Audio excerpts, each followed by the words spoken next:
વર્લ્ડમાં સૌ પોતપોતાના હિત માટે કરી રહ્યા છે, ત્યારે રાજકોટ મહાનગરપાલિકા દ્વારા AI ટેકનોલોજીની મદદથી ડ્રોન દ્વારા એવા વિસ્તારોમાં છંટકાવ કરવામાં આવી રહ્યો છે, દવાઓનો છંટકાવ કરવામાં આવી રહ્યો છે કે જ્યાં રાજકોટના આરોગ્યકર્મીને પહોંચી અને દવા છંટકાવી બહુ મુશ્કેલ હોય છે, જેને લીધે મચ્છરોના લાર્વા બચી જતા હોય છે. ડેન્ગ્યુ મેલેરિયા જેવી ગંભીર બીમારીઓની રાજકોટના શહેરીજનોને અસર થતી હોય છે. આશા છે કે આમાં ઘણો બધો ઘટાડો કરી શકાશે.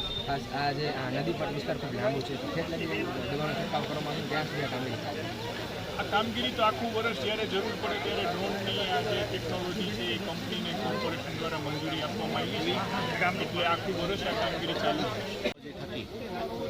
અમે મચ્છરોને ફાઇટ કરવા માટેનું આ એક નવો અભિગમ છે.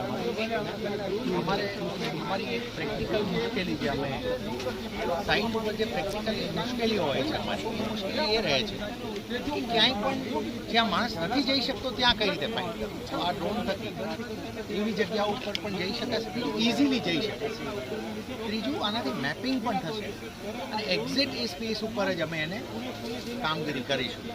એટલે આ પ્રકારે બહુ ઇફેક્ટિવ કામગીરી આના થકી થવાની છે. અમારી રૂટીન તમામ પ્રકારની કામગીરી ચાલુ રહે છે. આ ઉપરાંત પણ કંઈ અમારાથી એફર્ટ થશે તો એ પણ કરીશું. પણ અમારો પ્રયત્ન એ રહેશે કે મચ્છરોથી હાલ અમે આ શરૂ કર્યું. અમે આને વધારતા જઈશું. અપર કોઈ અમે લિમિટ એ નથી રાખવા માંગતા કે જો કે બાકી હશે તો કામગીરી ગમે રાજકોટમાં જો વાત કરવામાં આવે